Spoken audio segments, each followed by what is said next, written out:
दोस्तों, नमस्कार, आदाब, सत श्री अकाल, जय भारत, वंदे मातरम। मैं आपका अपने चैनल मुकुब पर मुकेश भाटिया स्वागत करता हूं और आज एक विषय पर आपके साथ फिर बातचीत करने के लिए आया हूं। और बातचीत करने से पहले मैं ये जरूर कहना चाहूँगा कि आज जिस विषय पर मैं बात करना चाह रहा हूँ आपसे, आशा करता हूँ कि आप उसकी गंभीरता को समझेंगे। आज टीवी पर न्यूज़ देखते समय एक ऐसी न्यूज़ ने मेरे दिमाग को झकझोर कर रख दिया और सोचने पर विवश कर दिया कि क्यों ना इसी पर ही आज एक वीडियो बना करके और अपनी बात आप तक पहुंचाई जाए।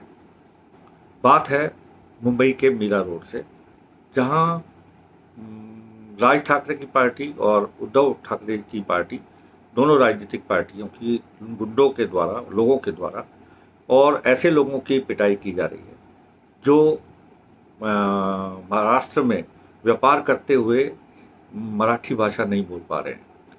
और इस घटना ने मुझे ये सोचने पर मजबूर कर दिया कि क्या राष्ट्रभाषा का इतना अपमान भी किया जा सकता है कि अगर हिंदी भाषा बोलने वाला व्यक्ति, हिंदी भाषी व्यक्ति महाराष्ट्र में अगर मराठी नहीं बोल पा रहा है तो उसको थप्पड़ों और लातों से उसकी पिटाई की जाए, उससे पांव पकड़वाए जाएं और राजनीतिक पार्टियों के संरक्षणों की उपस्थिति में या उनके सांसदों की उपस्थिति में ये कृत्य किया जाए।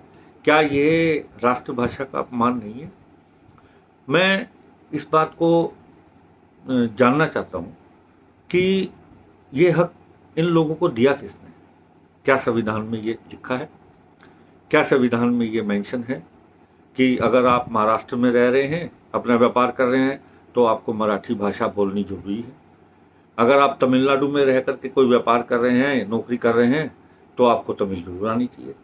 अगर आप पंजाब में किसी बैंक में कर्मचारी हैं या पंजाब में आकर के आप व्यापार कर रहे हैं, तो आपको पंजाबी जरूर आनी चाहिए।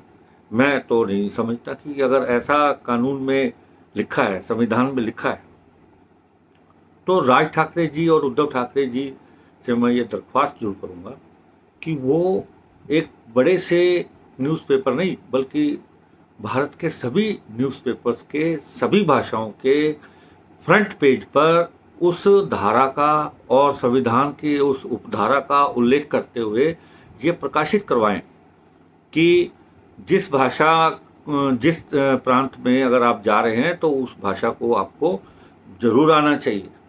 अगर ऐसा है तो, पर मैं नहीं समझता कि संविधान ने इस बात की गुंजाइश छोड़ी होगी।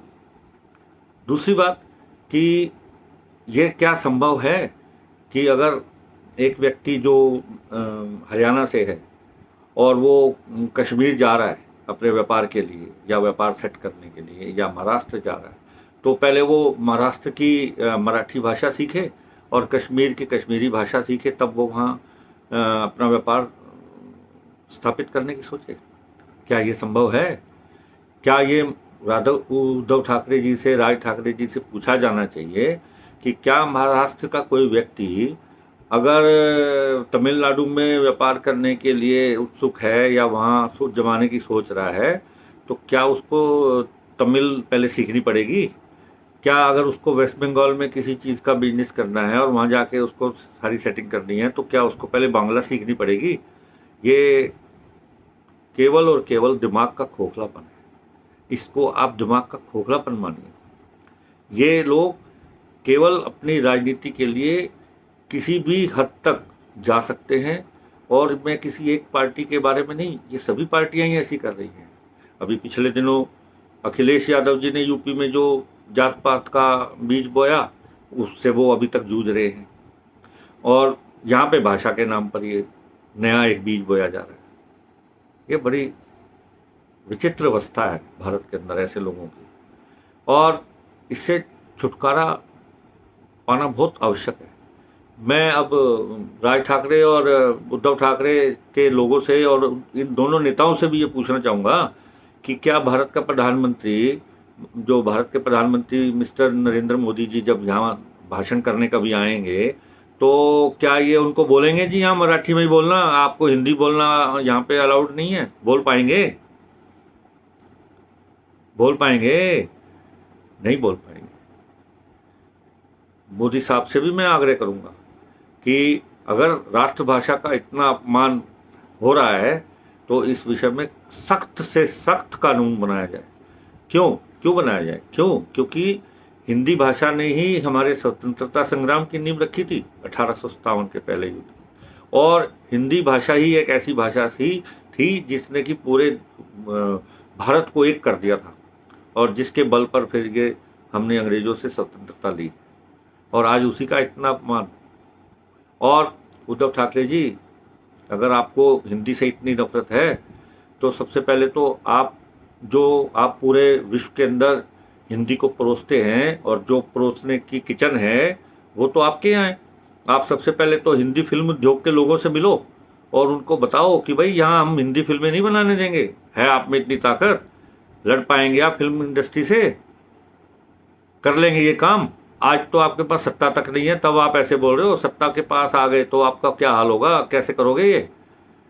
आपको सत्ता तक आएगा, लाने कौन देगा? आपकी जिस मानसिकता से आप काम कर रहे हैं ना, आपको हिंदी भाषी लोगों के तो वोट ही नहीं मिलेंगे अब। दूसरी बात कि आप जो ये नया बीज बो रहे हैं, ये आप एक नया आतंकवाद हर प्रदेश में, भारत के हर प्रदेश में एक नया आतंकवाद का बीज रोपण कर रहे हैं आप। आपको ये ख्याल नहीं है कि जो कृत्य आप गैर हिंदी भाषी लोगों के साथ, हिंदी भाषी लोगों, क्षमा चाहता हूँ, हिंदी भाषी लोगों के साथ जो कि मराठी नहीं बोल पा रहे, उनके साथ ये कर रहे हैं, कल को आपके महाराष्ट्र के लोग जब दूसरी प्रांतों में जाएंगे, चाहे वो बंगाल हो या कश्मीर हो या फिर हरियाणा हो या पंजाब हो या तमिलनाडु हो या आपका राजस्थान हो, और जब वहाँ वो उनकी भाषा नहीं बोल पाएंगे तो फिर आपके लोगों के साथ क्या व्यवहार होगा, ये मालूम है आपको? ये भी आप ध्यान रखना, इसका ध्यान रखना भी बहुत ज़रूरी है। और आप भी अगर इन प्रांतों में कभी जाएं तो पहले वो भाषाएं सीख के जाएं। कहीं ऐसा ना हो कि आपके वहाँ कपड़े उतार लें लोग कि आप यहाँ आए हो हमारे राजस्थान में, आपको राजस्थानी नहीं आती, वहाँ पिटाई खा के आ जाएं आप। वहाँ आप हिंदी नहीं बोल सकते, फिर आपको राजस्थानी बोलनी पड़ेगी। अगर आप चले गए वहाँ हरियाणा में तो हरियाणवी भाषा आनी चाहिए आपको। पंजाब में चले गए तो पंजाबी आनी चाहिए आपको, ये भी ध्यान रखना। अरे आपको किसने नेता बना दिया? आप भारत को ये जोड़ने का काम कर रहे हैं कि तोड़ने का कर रहे हैं? और अगर इसका दूसरा पक्ष एक और भी है कि जिस तरीके का कार्य आप कर रहे हैं ना, इससे आप अपने महाराष्ट्र के ही उन लोगों के मुंह में से रोटी निकाल रहे हैं।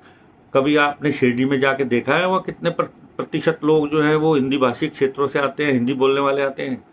कभी आप गेटवे ऑफ इंडिया पे खड़े होकर देखा है वहाँ कितने लोग नॉर्थ इंडिया से आते हैं जो हिंदी में ही सारे वहाँ बातचीत कर रहे होते हैं? गए हैं कभी आप लोनावला में? गए हैं कभी? या महाराष्ट्र के बन के रह गए? आप वहाँ जाके तो देखो, कभी एलोरा घूमो, वहाँ देखो कितने लोग हिंदी भाषी क्षेत्रों से आते हैं। आपको पता लगेगा कि ये हिंदी भाषी क्षेत्रों से आने वाले लोग आपके लोगों को कितना रोजगार देते हैं। उनकी टैक्सियाँ यूज़ करते हैं, उनके होटल्स यूज़ करते हैं, रेस्टोरेंट्स में खाना खाते हैं, और कितना पैसा यहाँ दे के जाते हैं। कर लोगे आप उनसे? आप भरपाई कर पाएंगे उनकी? ये केवल और केवल जो आप बातें कर रहे हैं और हिंदी बोलने वाले लोगों की वहाँ पिटाई करवा रहे हैं, इससे न केवल आप अपना राजनीतिक धरातल ही खो रहे हैं, बल्कि आप अपने वोट भी खो रहे हैं। आप अपनी राजनीति को चमकाने के बजाय आप ये समझ लीजिए कि आप राजनीति से उतने ही और दूर होते जा रहे हैं। आप उतने ही और दूर हो रहे हैं राजनीति से, सत्ता से। ये आप जो कर रहे हो, ये आपको किसने राय दी? आप अपने सलाहकार को तुरंत बदल डालिए, नहीं तो आपको वो किसी दिन ऐसे कुएं में धकेल देंगे जहाँ से आपका बाहर निकलना ही मुश्किल हो जाएगा। आपके घरों में क्या हिंदी नहीं बोलते होंगे? आपका कोई नौकर होगा जो हिंदी में जानता होगा, मराठी में बात नहीं कर पा रहा होगा, उसको नौकरी से निकाल देंगे सुबह। है आप में इतनी ताकत? अब मैं एक छोटी सी बात अपने देशवासियों से भी कहना चाहूँगा कि क्या ये संभव है कि हम 28 हमारे राज्यों में बोलने वाली 17 भाषाओं को सीख लें और तब हम किसी भी प्रदेश में घूमने जाएं बेखौफ? क्या ये संभव है? क्या एक बच्चा 17 भाषाएं सीख लेगा? क्या हिंदी भाषा सीखने वाला जो है वो सुरक्षित रह पाएगा? क्योंकि तब तो उसको और भी 17 भाषाएं आती होंगी। लेकिन ये संभव ही नहीं है।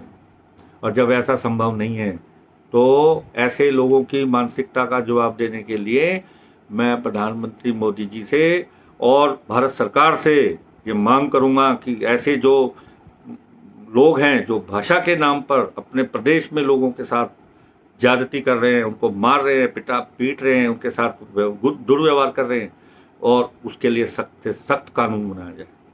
हिंदी हमारे देश के लोगों को जोड़ने की भाषा है। अभी मैं तमिलनाडु होके आया हूँ और बेंगलोर होके आया हूँ, कर्नाटका घूम के आया हूँ, रामेश्वरम घूम के आया हूँ, धनुषकोटी गया, मदुरई गया, तिरुचिरापल्ली गया, सारा तमिलनाडु घूमा। और मुझे जानकर इतनी खुशी और इतना गर्व हुआ अपने ऊपर कि वहाँ सब लोग हिंदी में बात समझते हैं। और किसी ने तो ये नहीं कहा कि इन लोगों को मारो, ये हिंदी बोल रहे हैं या तमिल भाषा में बात नहीं कर रहे हैं। तो आप मैसेज क्या देना चाह रहे हो तमिलनाडु के लोगों को कि वहाँ पे अगर कोई गैर तमिल लोग आए घूमने के लिए और अगर वो तमिल भाषा ना बोल पाए तो उनकी पिटाई करो? उद्धव ठाकरे जी, राज ठाकरे जी, आप ये मैसेज देना चाह रहे हैं?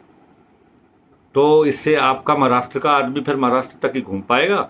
वो कहाँ जाएगा घूमने के लिए भारत से बाहर, महाराष्ट्र से बाहर? कभी सोचा है आपने इस विषय पे सोचना? और आप कितनी गलत डायरेक्शन में, कितनी गलत दिशा में जा रहे हैं, ये आपको चिंतन करने का विषय है। आपके पिता जो हिंदू हृदय सम्राट कहलाए थे ना, आपने उनके नाम को बट्टा लगा दिया, आपने उनको कलंकित कर दिया। और किसी ने सही कहा है कि अगर घर में एक ऐसी संतान पैदा हो जाए ना आप जैसी, तो वो जो उनके पूर्वज होते हैं ना, उनके किए कर्तों को भी बिल्कुल पानी फेर देते हैं, उनको कलंकित कर देते हैं। आप वो कार्य कर रहे हैं। आपके पिता ने तो कभी नहीं ऐसा किया, आपने क्यों किया? क्यों? क्योंकि आपको जल्दी से जल्दी सिंहासन चाहिए, आपको जल्दी से जल्दी सत्ता चाहिए। और आप ये भूल जाते हैं कि आपके जो ये कारनामे हैं ना, ये आपको सत्ता से और दूर कर रहे हैं, कुर्सी से उतने ही दूर कर रहे हैं, कभी कुर्सी हासिल नहीं होगी। और मैं समझता हूँ मेरी इस बात को ज़्यादा से ज़्यादा लोग समझेंगे, ज़्यादा से ज़्यादा समझेंगे, और वो इस बात को समझते हुए इस वीडियो को पसंद करेंगे। और जो बात मैं कह रहा हूँ उसको, उसके लिए अपनी कोई जो एक द्वेष है मन में या जो पीड़ा है, उसको इन लोगों तक जरूर पहुँचाएंगे जिन्होंने ये कार्य किया है।